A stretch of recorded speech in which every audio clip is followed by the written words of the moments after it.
நீங்க கட்சியா இல்ல ஒருங்கிணைந்த அதிமுக மூலமான தேர்தல் வெற்றியா அப்படின்னா திரு எடப்பாடி பழனிசாமிக்கு கட்சி அது தன் கட்டுப்பாட்டில் இருக்கணும் அப்படிங்கிறதான முதன்மையான விஷயமா இருக்கும், விருப்பமா இருக்கும்.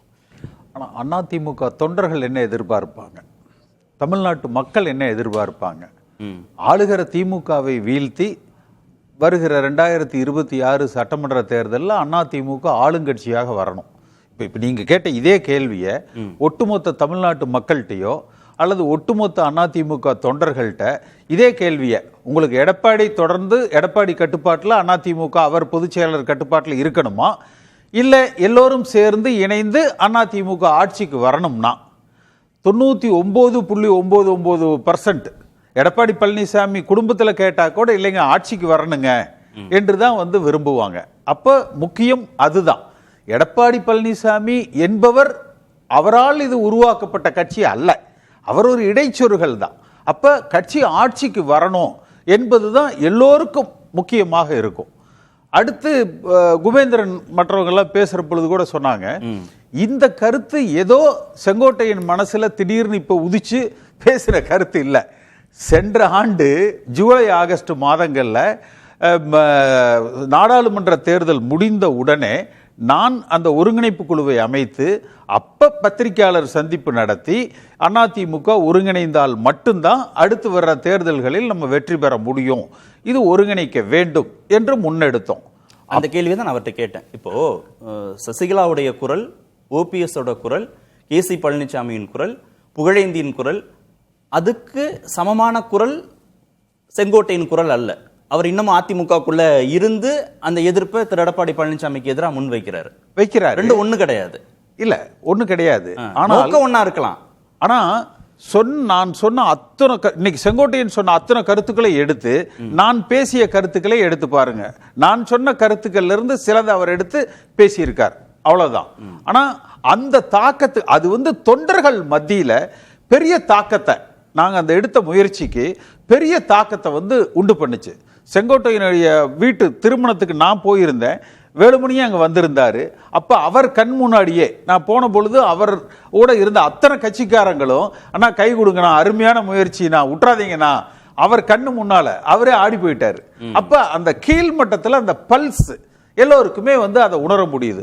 அதன் தொடர்ச்சி தான் வேலுமணி, எடப்பாடி பழனிசாமி, தங்கமணி, இவங்கெல்லாம் திரு எடப்பாடி பழனிசாமி அவர்களிடத்துல அதை வலியுறுத்துறாங்க. இது ஏதோ இவ்வளவு நாள் பேசாம இருந்துட்டு இப்ப திடீர்னு பேசுறாங்க அப்படின்னு இல்ல. ரெண்டாவது கெடு விதிக்க முடியுது. அதுதான் வர்றேன். ஏன் இப்ப கெடு வைக்கிறாங்கன்னா, இது இப்ப சொல்லி இப்ப உடனே கெடு வைக்கிறது இல்ல. ஓராண்டு காலமாக இந்த பிரச்சனை பேசப்படுது, பல மட்டங்கள்ல பேசப்படுது. ஒண்ணுமே ஒரு கன்ஸ்ட்ரக்டிவா நடக்கல. இன்னும் தேர்தலுக்கு ஜனவரிக்கு மேல தேர்தல் களம் தயாராயிடும். அப்ப எது நடந்தாலும் இந்த டிசம்பர் மாசத்துக்குள்ள நடக்கணும். அப்ப இந்த மாசத்துக்குள்ள அதற்குரிய சமிக்கைகள் இல்ல, இப்படி எல்லாம் சேர போறோம் அப்படிங்கறதாவது வரணும். ஏன் இது அக்ரவேட் ஆச்சு? இப்ப தினகரன் என்டிஏ விட்டு வெளியே போறேன்னு சொல்றது, ஓபிஎஸ் என்டிஏ விட்டு வெளியே போறேன்னு சொல்றது, திருமதி பிரேமலதா அவர்கள் ஒரு நெகட்டிவான ஒரு கருத்து, பாட்டாளி மக்கள் கட்சியில அவர்களுக்குள்ள இருக்கிற ஒரு கருத்து வேறுபாடு, அண்ணாமலை பாஜக இருக்கிற ஒரு டிஸ்கம்ஃபர்ட். அப்ப இதெல்லாம் பார்க்கிற பொழுது அதிமுக தொண்டர்களுக்கு தமிழ்நாட்டு மக்களுக்கும் இந்த ஆட்சி போகணும், ஆல்டர்னேட்டா ஒரு வயபிள் ஆல்டர்னேட் வரணும். அது இவங்க எல்லாம் ஒன்னா சேர்ந்து செய்ய மாட்டேங்கிறாங்களே அப்படிங்கிற ஒரு ஆதங்கம் இருக்கு. யார் அப்படி பேசினா?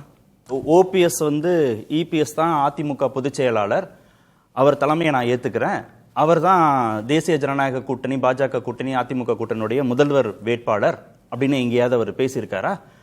டிடிவி தினகரன் என்ன பேசுறாரு? கூட்டணி ஆட்சி தான் வரும், எலெக்ஷன்லாம் முடிஞ்ச பிறகு சட்டமன்ற உறுப்பினர்கள்லாம் கூடி நாங்கள் முதல்வரை தேர்ந்தெடுப்போம் அப்படின்னு பேசுறாங்க. சசிகலா என்ன பேசுறாங்க?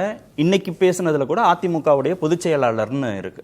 நீங்க அதிமுக இணைகிறது, ஒருங்கிணைக்கிறதுங்கிறதுல அதிமுகவுக்கு நல்லதா, திரு எடப்பாடி பழனிசாமிக்கு கெட்டதானா?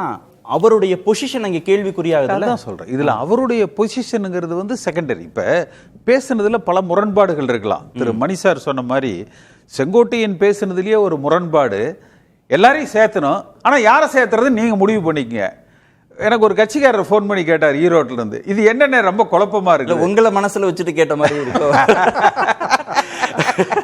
இல்ல சார், அதனாலதான் அந்த அது வந்து செய்தியாளர்கள் சந்திப்புல எடப்பாடி பழனிசாமிக்கு தெரியல நகைச்சுவையா பதில் சொல்றதுன்னா, ஆனா எல்லாரையும் சேர்த்திட்டேனே, நேத்து கூட தேனியில 2 பேரை சேர்த்தினேன், முந்தா நாள் தஞ்சாவூர்ல 4 பேரை சேர்த்திட்டேனே, சேர்த்தக்கூடாத ஆட்களை தவிர சேர்த்த வேண்டியவங்களை எல்லாம் சேர்த்தியாச்சுன்னு தீர்ந்து போச்சு. இல்ல சார், அவர் பிரஸ் மீட்ல செய்தியாளர் கேட்டதுக்கு தான் அப்படி பதில் சொன்னார். நான் அதனாலதான் கோட் பண்ணேன். முதல்ல பேசும்போது முக்கிய பொறுப்புகள் வகித்த எல்லோரையும் சேர்க்கணும், வளவள கொலவெல்லாம் வேணாம்.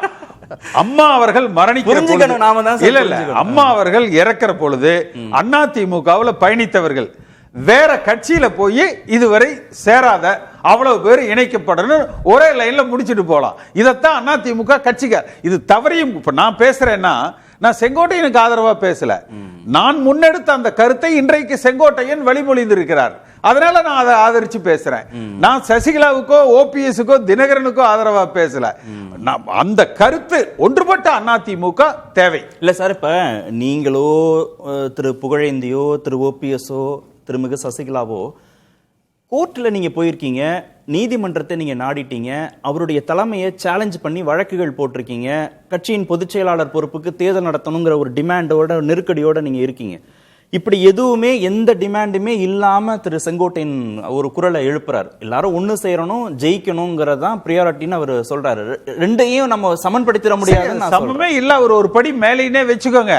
இல்ல அப்படி சொல்ல வரல, கேள்வி அது இல்ல. இப்ப கேள்வி அது அவரை உயர்த்தணுங்கிறதுக்காக சொல்லல. அவரு எந்த தலைமைக்கு எந்த நெருக்கடியும் கொடுக்காம, இதுக்கு முன்பு எந்த நெருக்கடியும் பிரச்சனையே அது அல்ல. செங்கோட்டையன் எப்படி இதை புட்டப் பண்ணாருங்கிறதே பிரச்சனை அல்ல, அல்லது அவருடைய கிரெடென்சியல்ஸ் மற்றவங்களோட கிரெடென்சியல்ஸும் பிரச்சனை அல்ல. கட்சி ஒண்ணு சேரணும், இது கட்டாயம் சேர்த்தாகணும், இதுல யாருக்குமே மாற்றுக்கிறது கிடையாது. குமேந்திரன் சார், ரெண்டும் எடப்பாடி பழனிசாமி அவர்களோடு பயணிக்கிறவர்களுக்கு கூட இல்லைங்க, இந்த கருத்தை சொன்ன இவங்க வழக்கு போட்டாங்க, அதனால எனக்கு இந்த கருத்து உடன்பாடு இல்லைனோ, இல்ல எந்த குறைபாடுமே இல்லாத செங்கோட்டையன் அதை சொல்லிட்டாரு, அதனால இந்த கருத்தை நான் ஏத்து, அது பிரச்சனை அது அல்ல. இல்ல நான் அதை ஏன் சொல்றேன்னா, உங்களெல்லாம் சேர்க்கறதுல தலைமைக்கான பிரச்சனைங்கிறதுல அந்த இடத்துல தான் செங்கோட்டையன் சொல்றாருல, எல்லாரையும் சேர்த்துக்கணும், யாரை சேர்க்கணுங்கிறத அவர் முடிவு பண்ணணும்னு சொல்றதுல எல்லாருமே அந்த பொறுப்புக்கு, எடப்பாடி வகிக்கிற பொறுப்புக்கு நீங்க வந்து சிக்கல் ஏற்படுத்திருக்கீங்க. கோர்ட்ல வழக்கு நடக்குது. அதாவது எதிர்த்து நிக்கிறவங்கள நம்பலாம், தோல் கொடுத்து தோற்கடிக்கிறதுக்கு கூட இருக்கிறாங்க பாருங்க, அவங்கள நம்ப மாட்டாங்க. அதுதான் அரசியல். முதல்ல மற்றவங்களை நம்பாம எடப்பாடி பழனிசாமி செங்கோட்டையனை என்னையும் அழைச்சுதான் ஓபிஎஸோட பேச்சுவார்த்தை நடத்தி எப்படியாவது இணைச்சிருங்க, இல்லைன்னா கவர்மெண்ட் கவுந்து போயிடும் என்று பேசினார். நாங்க தான் அதெல்லாம் முன்னெடுத்து செய்த போது அதுக்கு அடுத்த ஸ்டேஜில் தான் தங்கமணி வேலுமணியும் வந்தாங்க. அப்ப அந்த செங்கோட்டையன் இன்னைக்கு வேண்டப்படாதவர் ஆயிட்டாரு, நான் வேண்டப்படாதவர் ஆயிட்டேன், தங்கமணி பிரிஞ்சு நிக்கிறாரு. அதனால இதெல்லாம் வந்து ஒரு மெட்டீரியலிக் இஷ்யூ கிடையாது. மெட்டீரியலிக் இஷ்யூங்கிறத இன்னும் 6 மாசத்துல எலெக்ஷன் வருது, ஜெயிச்சு ஆட்சிக்கு வரணும், எல்லாரும் ஒன்னா சேர்ந்தா ஜெயிக்க முடியும். இதுக்கு எடப்பாடி பழனிசாமி தரப்பில் இருந்து சொல்ற பதில் தான் முக்கியமானது. உங்களுக்கு அவங்க சொல்றது, நாங்க தான் எல்லாரையும் கூட்டணியில சேர்த்துறோம்னு சொல்லிட்டோம்ல, தினகரனை வந்து கூட்டணியில சேர்த்துறோம்னு சொல்லிட்டோம், ஓபிஎஸ் தனி கட்சி ஆரம்பிங்க கூட்டணியில சேர்த்துறோம்னு சொல்லிட்டோம், அதிமுக சேர்க்க மாட்டோம். ஆமா, அது வந்து அவரோடது. சரி, கூட்டணியில சேர்த்துக்குவோம், அதிமுக அதுலயுமே முரண்பாடு என்னன்னா, இப்ப சமீபத்துல வந்து தினகரன் அந்த வாசன் அந்த நிகழ்ச்சிக்கு வரக்கூடாதுன்னு சொன்னது, ஓபிஎஸ் வந்து பிரதமர் அந்த வரவேற்புல போனது, இது உடனே வந்து குருமூர்த்தியை இவர் பார்த்துட்டாரு, அதனால இது பாஜக பின்னால இருந்து இயக்குது. சார் யாரு வேணாலும் இயக்கட்டு சார், எங்களுக்கு அதிமுக ஒன்னா இருக்கணும், தேர்தல்ல அதிமுக ஆட்சி அமைக்கணும். இப்படி பேசுறாங்கல்ல, ஒன்னா இருக்கணும் அதிமுகனா, எல்லாருக்கும் ரொம்ப நல்ல மனசு, பரந்த மனசா இருக்கு, எல்லாரும் ஒன்னு சேரணும், அதிமுக ஆட்சி பொறுப்புக்கு வரணும் அப்படின்னு தானே சொல்றாங்கன்னு தோணும். ஆனா திரு எடப்பாடி பழனிசாமி தரப்புல இருந்து நீங்க பாத்தீங்கன்னா, இவங்க எல்லோருமே கோர்ட்ல வழக்கு போட்டு எல்லாரும் அந்த தலைமை பொறுப்பை நோக்கி கண்ணும் கருத்துமாக இருக்கக்கூடியவர்களாக இருக்கிறாங்க. இந்த ஏரியால ஒரு கிளாரிட்டி வராமையே இந்த ஒருங்கிணைப்புங்கிறத இவங்க பேசிட்டே இருக்கிறாங்களா? திரு செங்கோட்டையன் உட்பட நான் இவங்க எல்லோரையுமே நான் சேர்த்தே கேட்கிறேன். இன்னைக்கு தேதிக்கு அவர் தான் பொதுச் செயலாளர். அவங்க அவரை பத்தின என்ன சேலஞ்ச் வச்சாலும், அவர் தலை நீடிக்கணுமா நீடிக்க கூடாதா, அவர் எப்படி தேர்ந்தெடுக்கப்பட்டார், அது சரியா, எல்லாம் இருந்தாலும் இன்னைக்கு தேதிக்கு அவர் தான். ஸோ இதுக்கு மேலே வந்து இது சேலஞ்சுக்கு ஒன்றும் இடமே இல்லை ஒன்று. ஆனால் எனக்கு வந்து பதவிதான் முக்கியம், நான் வைக்கிற பொதுச் செயலாளர் பதவி முக்கியம், ஆளுமை முக்கியம், இவர்களெல்லாம் தேவையில்லை, ஆளுமை வைத்து கொண்டு நான் கட்சியை வந்து ஆட்சிக்கு கொண்டு வருவேன் அப்படி நினைத்தால் அது தவறு. ஒருவேளை இந்த 2026 சட்டமன்ற தேர்தலில் மீண்டும் அதிமுக இவரது தலைமையில் பெரிய தோல்வி சந்தித்து விட்டால் இவர் எப்படி நீடிப்பார்? இந்த கேள்வி இருக்கா இல்லையா? அந்த பொறுப்பிலே அந்த நீங்க தொடர்ந்து ஆளுமை நான் ஆளுமையாக இருக்கிறேன், என் கட்டுப்பாட்டில் கட்சி இருக்கிறது, இதெல்லாம் நினைத்துக்கொண்டு இவங்கெல்லாம் தேவையில்லைன்னு நினைத்தால், இவர்களெல்லாம் ஒரு பொருட்டு இல்லை நினைத்தால் ஒருவேளை இப்படி கேட்கிறேன், எல்லாரையும் ஒருங்கிணைச்சாச்சு, எல்லாரும் ஆசைப்பட்ட மாதிரி எல்லாரையும் ஒருங்கிணைச்சாச்சு, ஒருவேளை அதற்கு அப்புறமும் அதிமுக தரப்புல பின்னடைவு வந்துருச்சுன்னு வச்சுக்குவோம் தேர்தலில். இப்போ சேர்ந்தவங்க எல்லாரும் அமைதியா எடப்பாடி தான் பொதுச் செயலாளர்னு ஏத்துக்கிட்டு அவர் தலைமையை வழியீடு நடத்தி அடுத்த நாடாளுமன்ற தேர்தலுக்கு தயாராகிடுவாங்களா, இல்ல திரு எடப்பாடி பழனிசாமி தான் இதுக்கு பொறுப்பு, தலைமையை மாத்தணும் அப்படின்னு பேச தொடங்குவாங்களா? நிச்சயமா அப்போ எதிர்ப்பு கிளம்பும். அது எப்படி எதிர்ப்பு கிளம்பாம இருக்கும்? நிச்சயமா இருக்கும். இந்த முறையும் ஏன் தோற்றங்கள் வரும், பிரச்சனை வரும்.